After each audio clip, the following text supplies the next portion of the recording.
Yusuf Sani, presidential candidate for the ADP, and we spoke on strengthening internal party democracy.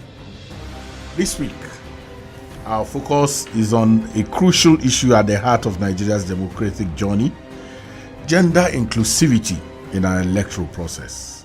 Stay tuned for an engaging discussion.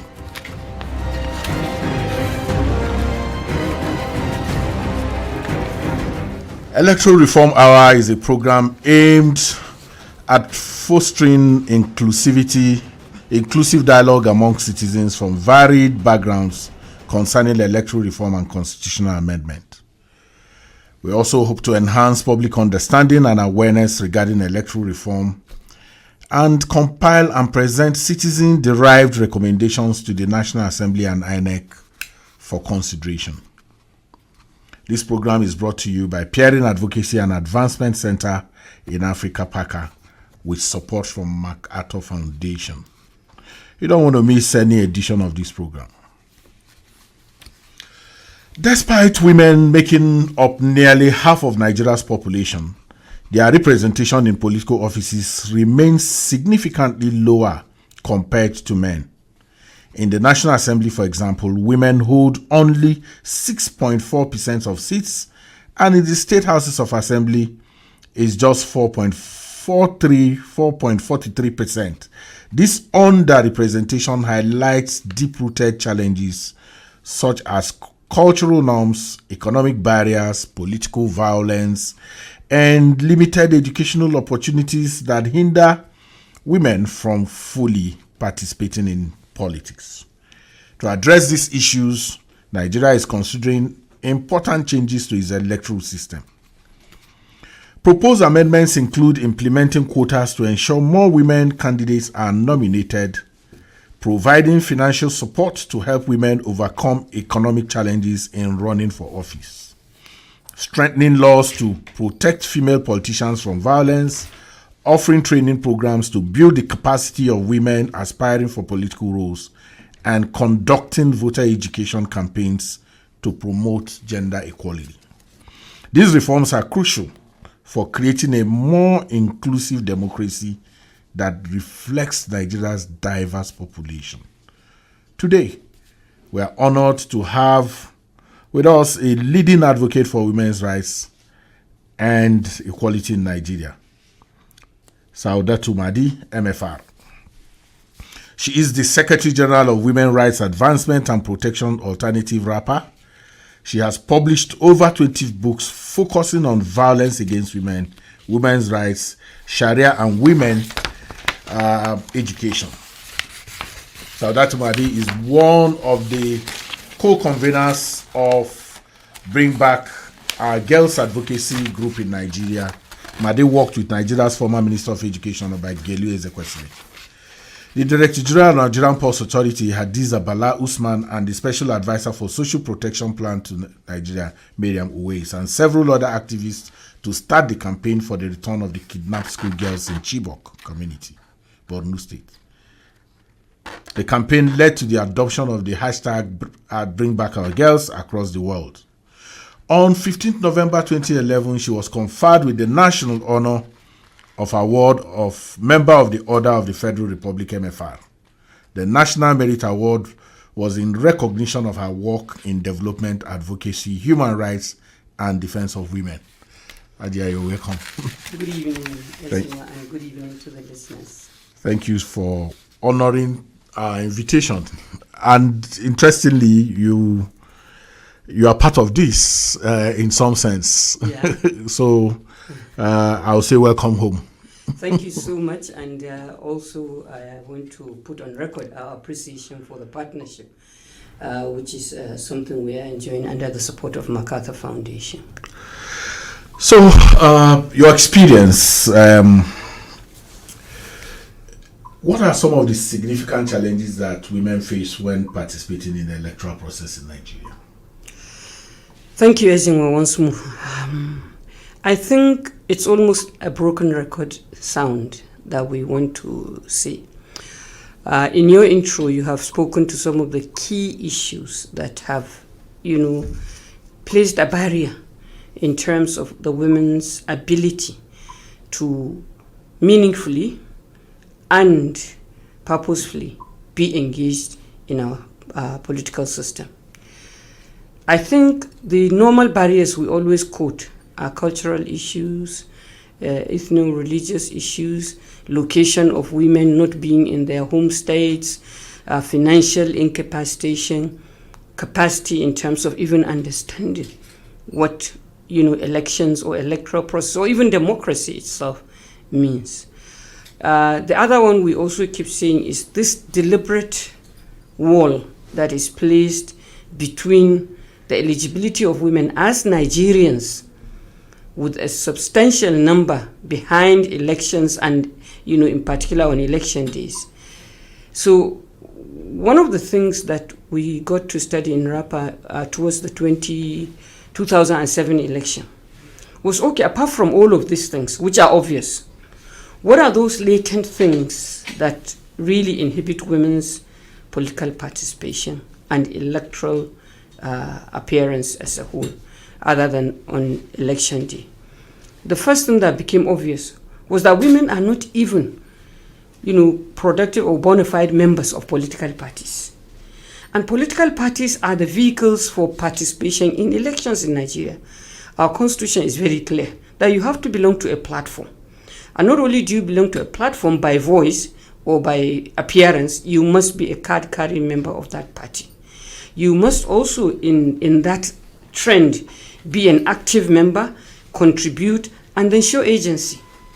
Our research showed us that less than 25% of women who were in political parties towards the elections were card-carrying members, which means they're really of no consequences in the party. They are only clappers, singers, and dancers. So your personal story, and journey is a, for me, is a contradiction of some of these barriers, because this is you getting to the point where you have a national recognition, MFR. Is it that you have not told this story personal? This is your personal story, or is it not inspiring enough for most of the women to begin to see how to catch in on that? I think it is inspiring. It is also not novel. Before me, there were many, many northern Nigerian women of repute in this country. What probably differs is the circumstances we all find ourselves in. For me, I don't want to go back into where I come from. I'm typically a House of Fulani girl, and probably the simplest expectation was that I would marry after secondary school. At best, I go to secondary school. But I had a father who believed in education of the girl child, and I was able to go right through until my NYSC before I even married. The second issue is I was privileged to meet people like Jibril Ibrahim on the Ahmadu Bello University campus. Professor Jibril Ibrahim. Ibrahim, yeah. Yes.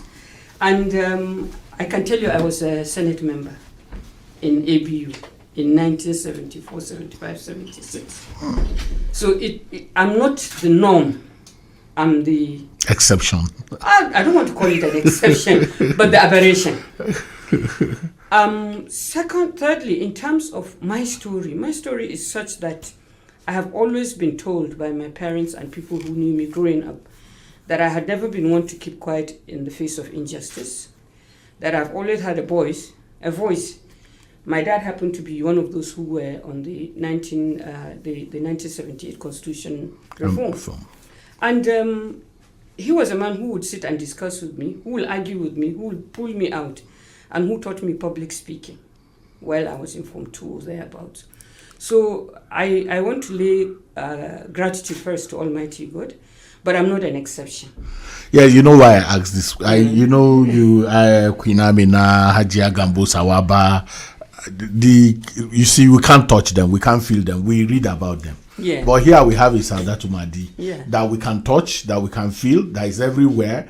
That perhaps probably the circumstances under which you grew was not in any way different from what the challenges that people face today. That's why I'm raising that concern in terms of, I personally think that a lot of people like you, who are our models for achievement, are not telling their stories enough. That's why I wanted to drag you out on that. Well, at least let's close it this way, Ezingo, that a lot of people like me, and in particular my humble self, we are probably covered by the fact that we have this humility in terms of our upbringing as Northerners. The other thing, Ezingo, we must give credit to is that whether we accept it or not, progress has been made. For me, I would not have envisaged, even if I knew these barriers at that point in my life, I wouldn't envisage that 40 years down the line, I can sit next to a president, or I can sit in the United Nations or anywhere else. So there has been some level of progress. The terrain has been softened. The ecosystem has become responsive and is becoming more responsive. But there is a lot of work that needs to be done. Absolutely. Thank you so very much. So we're in an amendment season, if you like. Immediately after elections, we start talking about how to amend our constitution. What are those, crucial, amendments that you think it will impact significantly in gender inclusivity in our electoral process? Okay, let me start this conversation around the fact that last week, on the 9th of July in particular, word went out that the National Assembly, House of Representatives, had passed a bill at third reading for the creation of 74 seats for women at the National Assembly. They also went further to make a proposal for the amendment of section, I think, L84, something like that, for the state assemblies.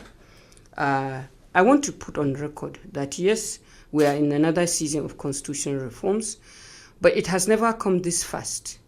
So hopefully this is real, not, something. So the first thing is the consciousness of the need to make deliberate efforts to improve the participation of women, both in terms of numbers and quality, quantity and quality. Having to grapple with what Nigerian women have had to do in terms of their belonging in the political parties seeing them as value assets. If you go back to the history of the Conservative Party in the UK, they made a deliberate effort in the 18s to deliberately recruit women. Now, unless political parties do that, our policies, our constitution, and our practices do enable, the entry, the progression, and the actualization of women's capacities and aspiration to contribute to development, then that's one issue. The second issue is constitutional reforms would have been a thing, especially concerning women's political participation, would not have been where we are had we adopted the Uwais panel report. For Nigerian women, the Uwais panel report was the best thing that could have happened to us, not just in terms of quotas, but in terms of the institutional arrangements that would have assured women's participation is protected and grows. The political party, system for, regulatory commission. All of those things that were in the way, we saw them as progress, and we saw them as, and that's what we are still grappling with. And as you know very well, under the project WRAPA and your organization, Parker, are working plus plug, we are talking of an unfinished business. Yes. The unfinished business of inclusive democracy in Nigeria. And when we say inclusive democracy and we speak to gender, we're not just talking about women. We're talking of the people who are normally outside of the realms of politics. Are they substantial and productive members of political parties? Who are the landlords in the political parties? Do they include these persons who are likely not to have the prowess or the agency to be part of the hierarchy that decides what happens in political parties? So, putting it mildly and putting it really passionately, the first thing is the constitutional reform.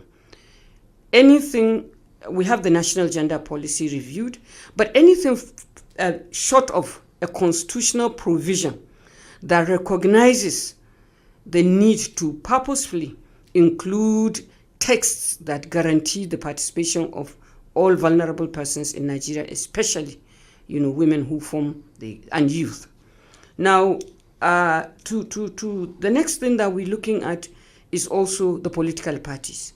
Political parties need to understand that participation is not just numbers that follow you to campaigns. Participation is women at the administrative and leadership positions. In this country, we've not seen a party chair as a woman. We are yet to see that, in spite of the high caliber, high agency women that we have in the political terrain. This third thing is also about women themselves.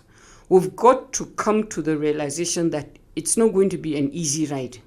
Even where we have constitutional reforms, go to the situation in Kenya, go to Uganda, when they had their constitutional reforms, implementation became an issue. So even if we get it, we need to show agency, we need to organize, we need to also ensure that we are one voice campaign. The last thing that we would need to see is men fighting for women to go into politics and also to be represented. And I've always said it, if the imam or the pastor supports his wife or daughter, then he would have broken one of the barriers of faith. If the traditional leader allows his wife to support or to support their daughter, then the second barrier is broken. So it's not about English. It is about the practical application of remedies to break down these barriers. The only one that we are really going to continue to grapple with, and even men are grappling with it, is the cost of our elections.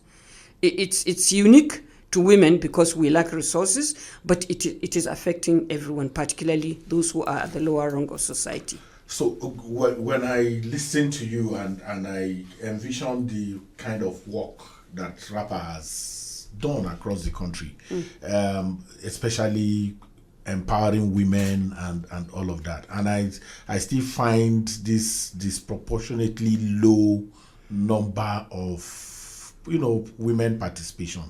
I don't know, in just whimsically thinking about it, is there anything you think we can do to improve the situation?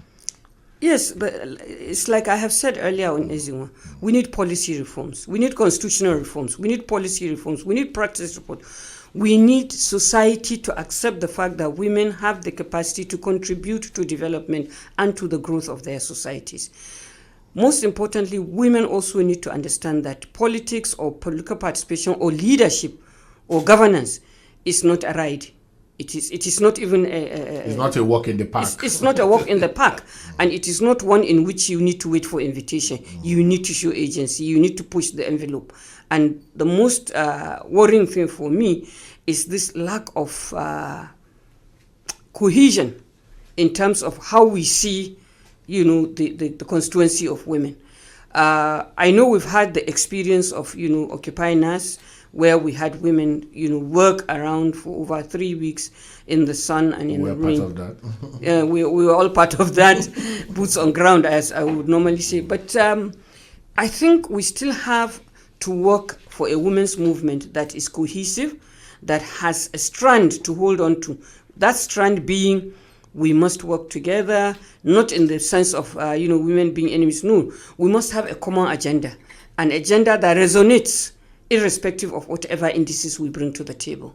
And this also brings the fact that if the statistics for registered voters shows that there are much more women who are registered voters, but that is not reflecting in and then when I put it across the fact that coming from where you're coming from, you're a young woman in the university, being in the Senate of the Senate of the students, what we call the Student Representative Council then. And then, with all that push and this number, what is the inhibition? What is that big thing or what's that needle that we just need to shift? Beyond all the norm, yes, the ones we see. Yes. I want to really say that there is no magic wand to it. The magic wand is that we must, as a nation, accept the fact that it is smart economics, it is smart development to have everybody who is a beneficiary of development contribute to it. We have all the instruments of international law and policy to which a lot of which we have acceded to, but implementation has become a problem. So that's why I even expressed an earlier fear, that even if we get these constitutional alterations that gives us quotas, that breaks the barriers across that breaks some of these barriers, we need to see society, social norms shifts. Social norms shifts also is not just, it's not a walk in the park.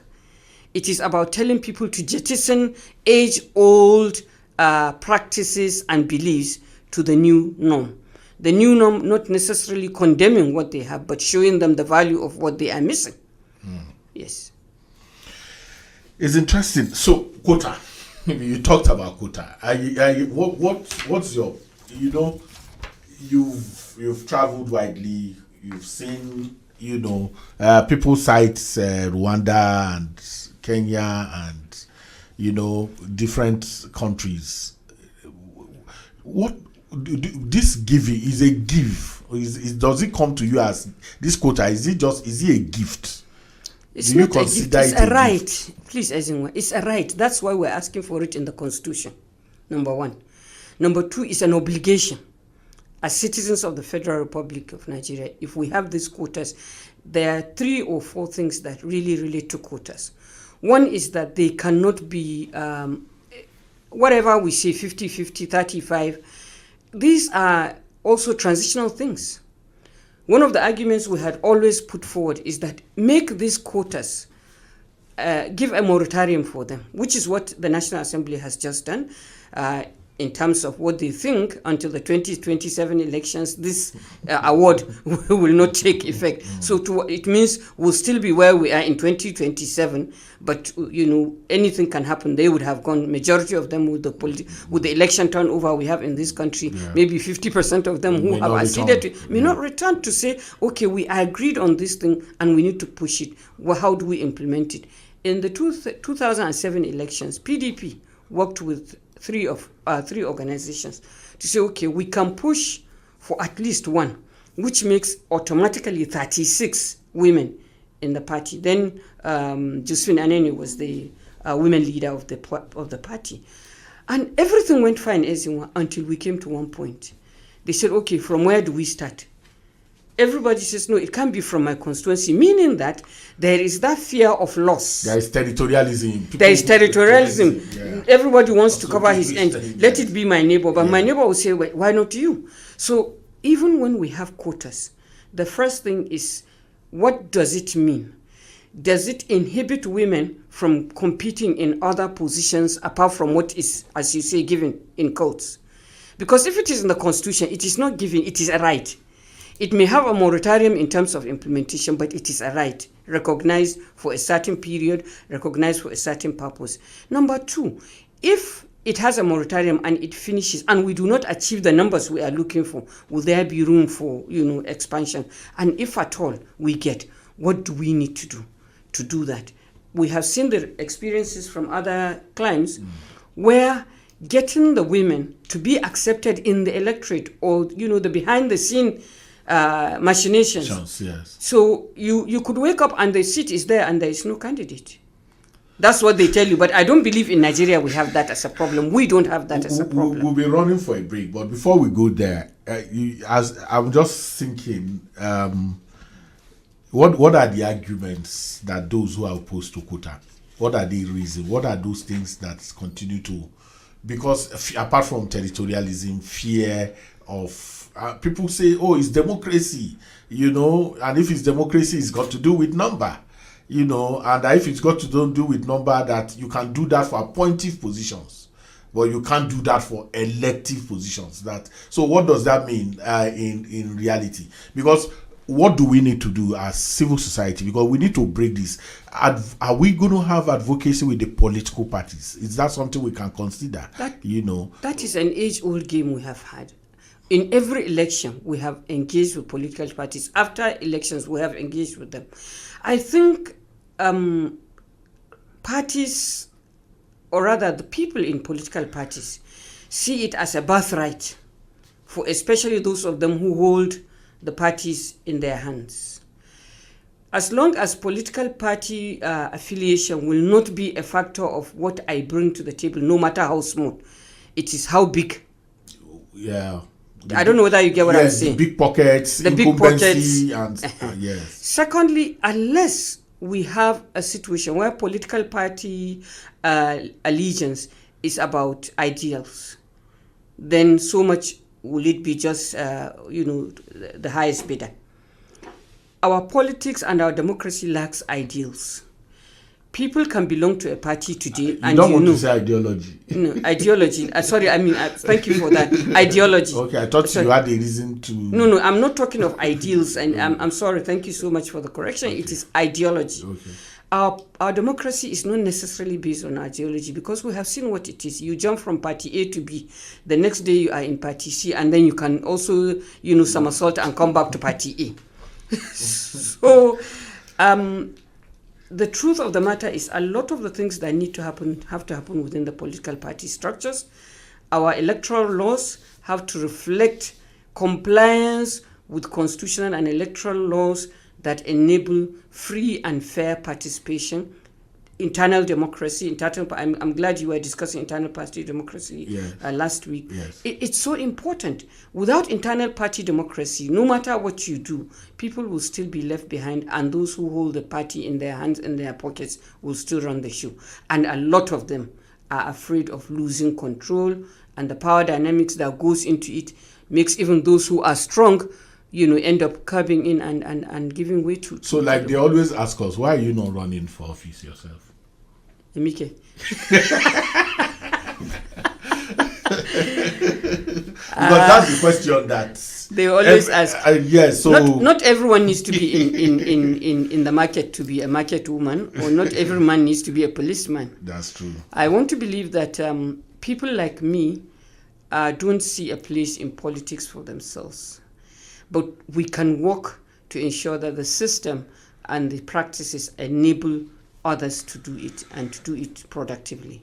It is still Electoral Reform Hour, and you can be a part of this live program by sharing your comments via social media platforms on X at @PackardNG with hashtag Electoral Reform Hour. And you can leave your questions and comments for us on Facebook via @Packard.ng, and our WhatsApp number 08168808324 08168808324. The phone lines will soon be opened, so please don't go anywhere.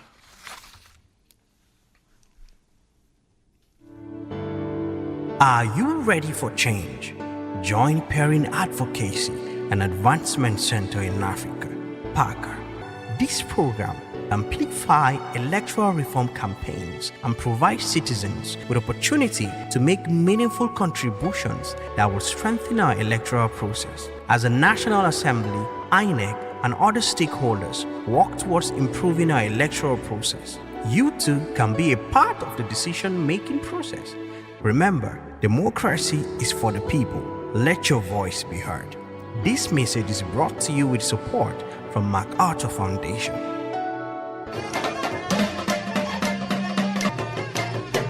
Our hope is reassured when we support governments to put in place development programs for our benefit. Our hope is reassured when we collaborate with governments to achieve good governance. Our hope is reassured when we play our part to consolidate the gains of our democracy. Join the Tinubu-Shettima administration to take Nigeria to greater heights.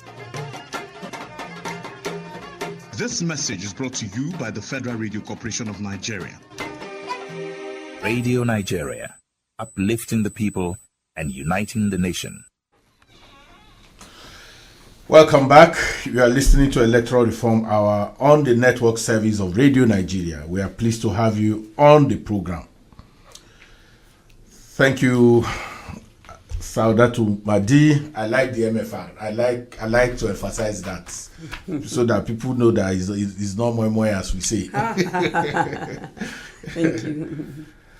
So, how can we address potential resistance to the implementation of these quotas within political parties and the broader political landscape? Well, I think the first thing will be to appeal for political will.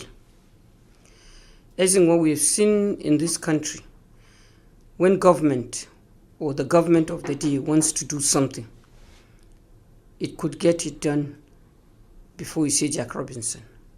We've also had the history of political will where a deliberate order was given, because it's under military rule anyway, but there's nothing stopping it in a political setup if the political parties see it as valuable.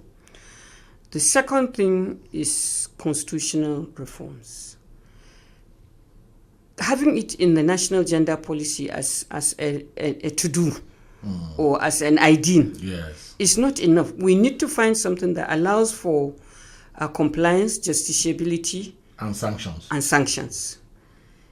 And that can only happen in a constitutional arrangement. The third thing that we need to see to ensure compliance with quotas is that the terrain or the ecosystem for elections get to have regulatory situations. INEC has a role. In the Electoral Act, there would be regulations that ensure we are checking political parties in terms of their compliance. In the regulation of the parties, especially in terms of who moves, that's internal party democracy. Again, that's something that can also be entrenched and made answerable by any political party. Sanctions that ensure either loss of registration, fines. Okay, we see even with the fines, where are they? How many political parties have really, or rather, how many parties has INEC been able to really look over their audited accounts? That's true. But I'm also looking at, a career in the political parties. I was coming into that. Okay. And the last thing, and the first, you see, when we talk of elections in Nigeria and as it is arranged now, the first and last is the political parties. Even where you have the constitution. When the constitution says they have a right to decide because they co-joined together and said they want to form a party. But even when you have a right, it should be regulated somehow. So for the political parties, they first of all need to have the view and also purposely ensure that women register as bona fide members of their party. Yes, I have seen that. What I'm talking about is the bureaucracy of the political parties.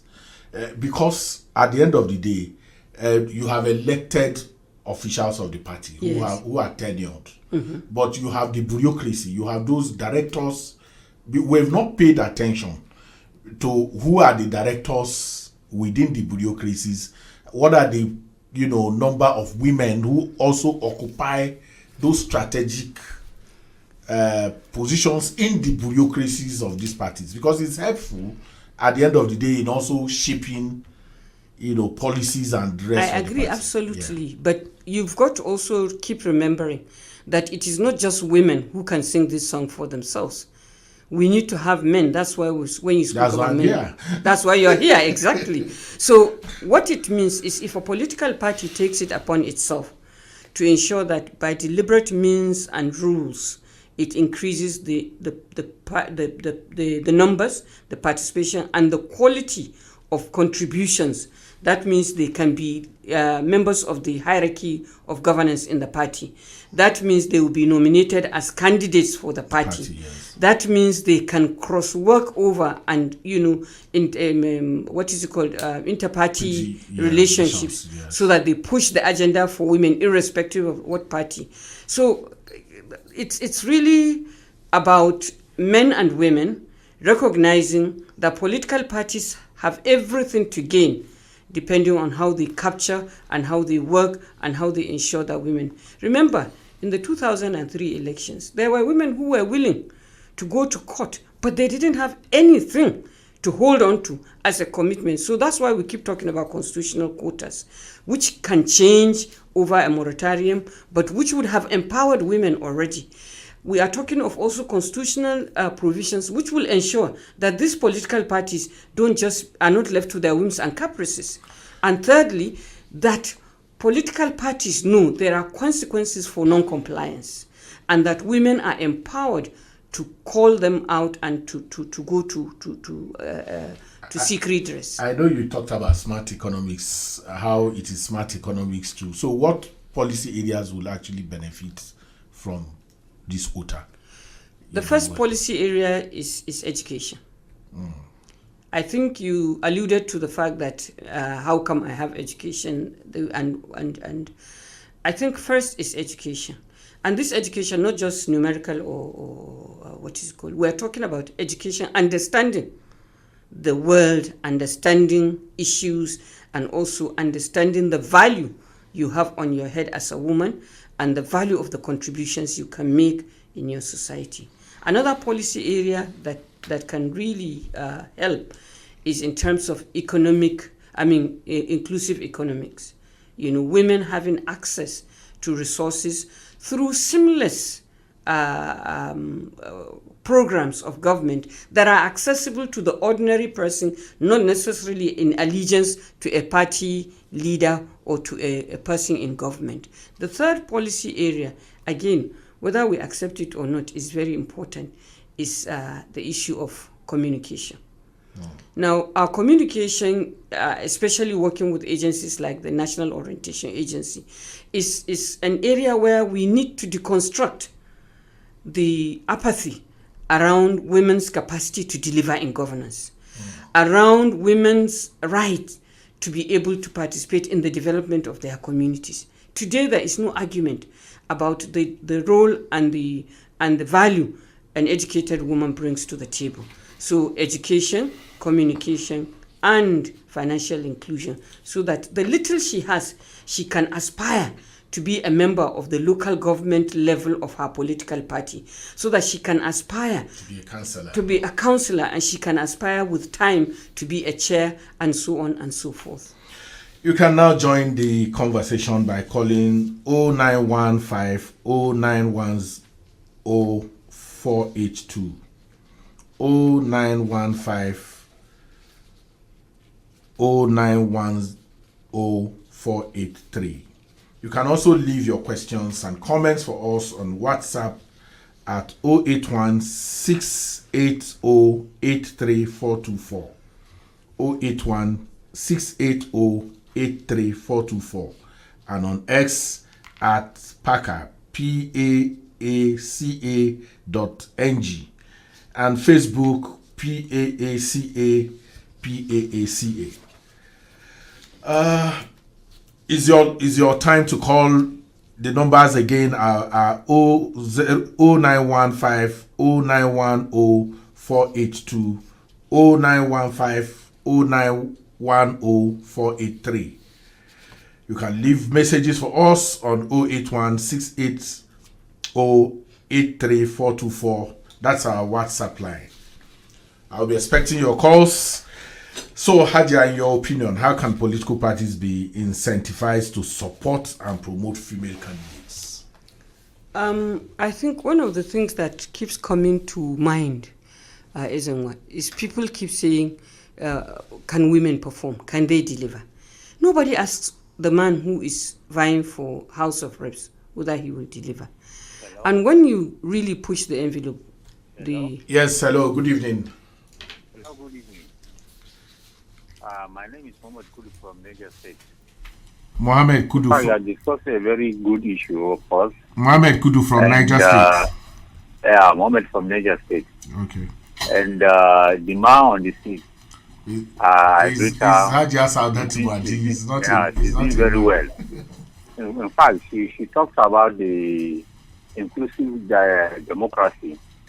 Yes, we hope very soon we shall have inclusive democracy, because local government autonomy has been approved by the Supreme Court, and we hope from the councillor up to chairman and the government member and the member National Assembly and the member State Assembly, we shall have women as an active participant. May God bless Nigeria. Thank you very much. Thank you, Mohammed Kudu.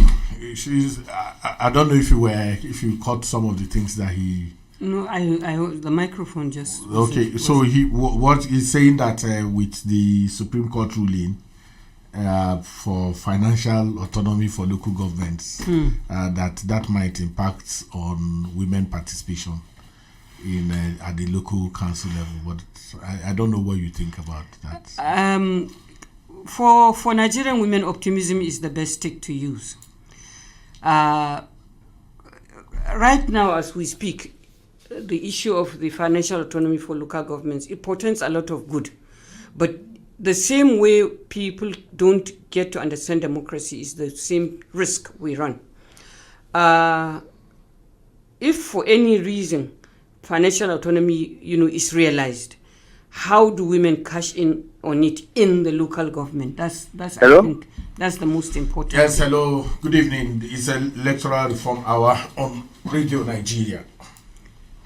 Good evening. Adam West on the line, please. Adam West. Please, may I know the topic of your discussion this evening? I just came in now. Okay, our guest is Hajiya Sadatu Mahdi, the Executive Secretary of WRAPA. We are discussing gender inclusivity in our electoral process. Oh, electoral process. Yes, with participation of women and vulnerable groups in our electoral process. Since you are just joining, she's taking us through a course on how we can strengthen women participation. But you have opportunity to make your contribution. Okay. It's true. No, it's okay. My contribution in that case, in this issue, in this case, has to do with all along. My problem has been the Nigerian election has been the electoral process. The electoral process has been so cumbersome because by now I think we should be going through electronic because so that it will be easier. I don't know how long it will take because they will complain about fund. But as a matter of fact, to me, I think that electronic system would have been better because just like this ATM of a thing, an ATM card, if you can make it that simple for everybody to just go with the PCVs to be in the form of ATM, just press and all the parties comes out. Yes, Adam West, I hear you, but what about how do we get women to become candidates of political parties? That is the so if they don't become candidate of political party, whether it is electronic or manual, if they are not candidates, they should come out and make the manifestos known to us. They should come out and register with any political parties of their choice. They should be free to come out and register with any political parties of their choice, and then make their manifestos, make their plans, speak out. It's going to reach your people. Tell us what you can do and what you cannot do. So that we definitely, obviously, they will get support card. And that one is obvious now. It's very simple. I wish it's as simple as we have said. Thank you so very much, Adam West. Thank you for calling. Hajiya, you heard him. I heard him. I wish the optimism he expresses would, like a magic wand, come true. Adam West, I think I would have loved a situation, we have a conversation where I can ask you, have you ever supported a female candidate in your constituency, or would you be ready to allow your sister run for office if all the policy and constitutional conditions are in order, or at least can help her to go through? But be that as it may, we are not doing that. But the point I get from his contribution and the contributions from Mohamed Kudu is women are being challenged to show agency. Hello, good evening. Good evening, sir. Can we meet you, please? Yes, good evening, ma. Yes, you are on to Comrade Abdullah Mohammed, a.k.a. Aluta Optimist. I'm calling for Bida Local Government Area Council of Lagos State. Comrade Abdullah from Bida. Yes, sir. Yes, we talk about the topic of discussion is to give women, our mothers, opportunity to be actively participating in various political matters. Yes. That was a nice step taken in the right direction. Because since we got our independence, historically, I've never seen nor heard where a woman is given the position of Chief of Army Staff, Chief of Naval Staff, Chief of Air Staff. we have been appointing men to take this position. But at the end of the day, we keep receiving the cases of banditry invading into a community. So what are we saying here? I think it is high time for us to try our mother, for us to see if they can be able to ensure that the security challenges we have been facing in this country, even if cannot be completely eradicated, at least some such extent they will be able to perform. Because in every successful man, there must be a woman beside. If we like it or we take it. And we are commenting the effort of the Federal Radio Corporation, and the DG, and also the General Manager, Power FM Bida, who has been given us this opportunity to actively express our feelings with all due respect. On the issue of local government autonomy, it's a very nice step taken in the right direction. That will give the local government opportunity to be able to involve most of our women in political issues at the local level. And they should also try as much as possible, just like what Kano State Governor did recently, by giving 50,000 naira to 5,000, about 5,000 women to empower them. So other state governors also follow suit, because our mother, they are always with their children, or they are always with us at all costs. Even if we are on a sick bed, they will never step out of it. We hope that all our expression will not be in vain. Thank you very much, sir. God bless Nigeria. Thank you, Comrade Abdullahi. Thank you for your call. Hajiya, so yes. I'm looking at the work that you have been doing in terms of training and building capacity of women. These initiatives, that do we need to step it up, or in terms of quota? Because sometimes you can't demand what you have not given. Have we done enough in terms of preparation, in terms of training for our not just women, but the vulnerable groups and youth as well? I think my first point in responding to that question is, first of all, that we can never do enough. Remember that we've just pointed out the fact that with every election we have turnover, meaning that there is more likely to be a substantial number of novices or uncharted watered persons who are likely to join politics at the next election. So meaning we have to be continuously building capacity, we have to continuously engage and also ensure people understand what they are vying for. For women, we can never do enough. I think the first thing we need to construct is this value setup. Just one minute. Hello, good evening. This is Electoral Reform Hour on Radio Nigeria. Hello, yes, good evening. Good evening. Who is on? Who? Okay. Yes, can we meet you, please? Okay, this is Abubakar Musa calling from Bida, Niger State. Abubakar Musa from Bida. Yes, sir. I've heard your guest and she has spoken very well. It is very unfortunate that there are so many issues affecting women today, especially issues of insecurity, issues of a lack of employment opportunities, and lack of disadvantage in education. Because today is very unfortunate that you have the larger percentage of after school children, 60% or almost 70% of them are women, are ladies. So I think if women are given opportunity to ensure that they come up with policies that will solve this problem, I think they will go a long way in reducing the issue drastically. So we should be given opportunity, and that when we give them opportunity, I believe there will be changes in the society. Because it's very unfortunate that, especially in the area of insecurity, women are mostly affected. They get kidnapped. At the end of the day, they get raped and so many things. It's very, very unfortunate. Our men counterparts need to give women a chance because they have failed this country.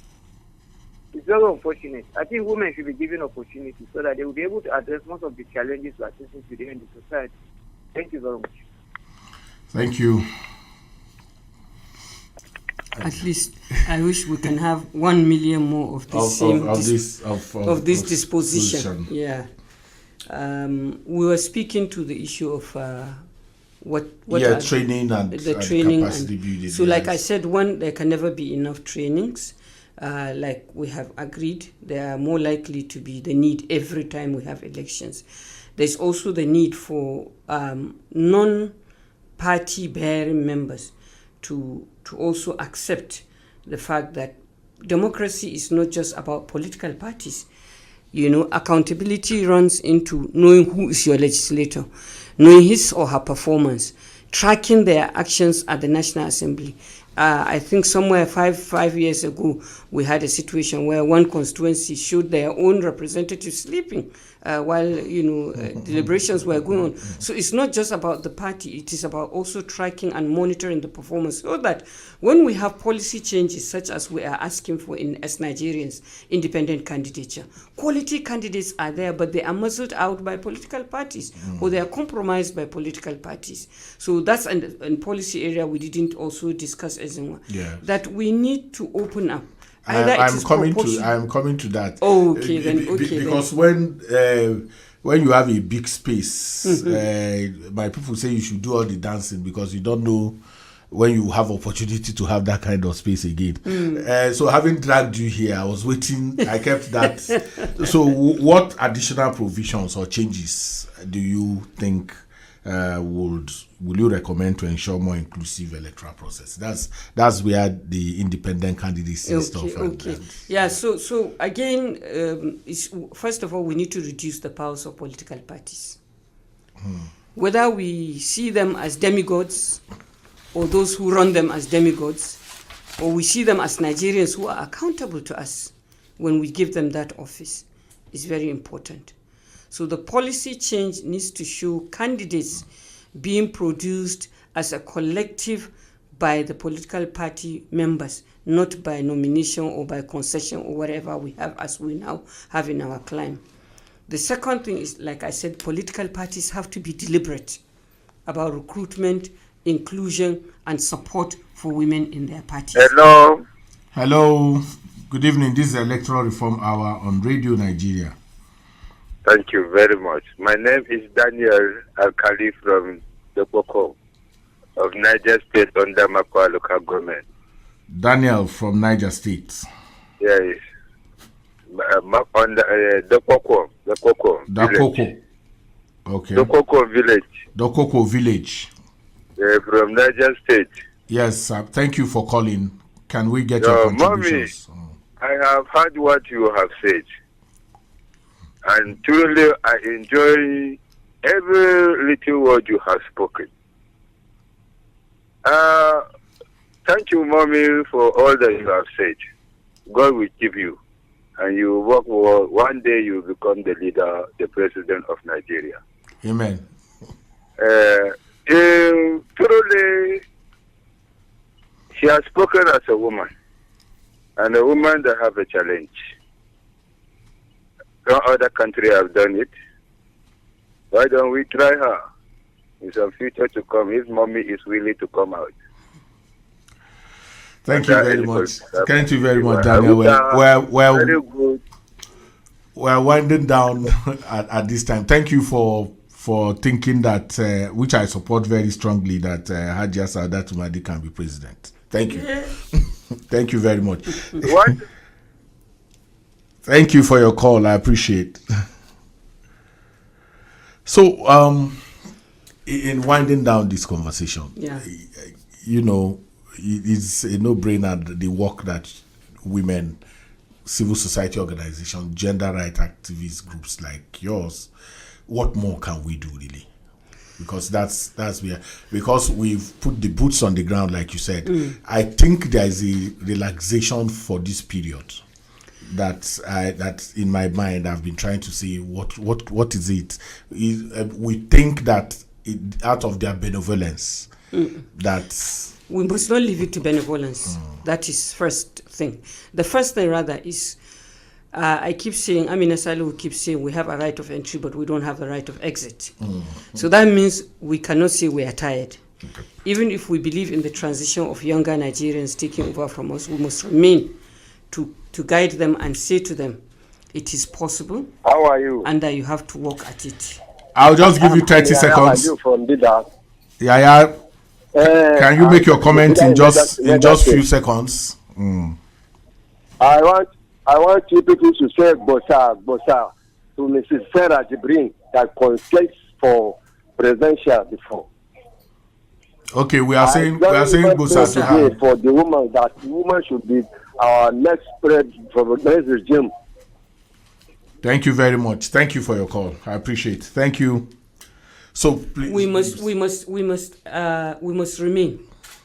That is, we must keep faith that we can change the dynamics. The argument again here is are we going to stay with incrementality, or are we going to look for means of fast tracking? And we have agreed that fast tracking is a factor of constitutional alterations. It's a factor of our agency in terms of participation in the political parties, regulating the political parties. But one thing that we keep forgetting is the women themselves. We as WRAPA and all the NGOs, we are still having a running battle for women to accept political involvement as a lifetime event. Thank you very much. I think this is a good place to bring this. Yes. Special thanks to our amiable, amazing guests, Sadatu, the MFR Secretary General of Women's Rights Advancement and Protection Alternative, WRAPA. To our dear listener, thank you for joining us on this edition of Electoral Reform Hour, brought to you by Peering Advocacy and Advancement Center in Africa, PAACA, with support from MacArthur Foundation. After this program, you have any questions, you can reach out via text, WhatsApp on 0816 8083 424.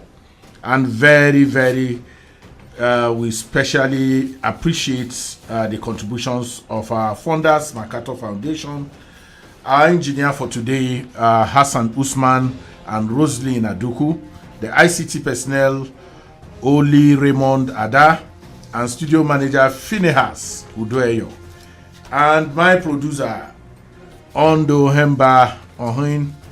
Supervisor is Husseina Akila MNI, and the facilitating crew members are Abu Grace, Jeremiah Mpume, and David. Thank you so very much for being here. See you next week.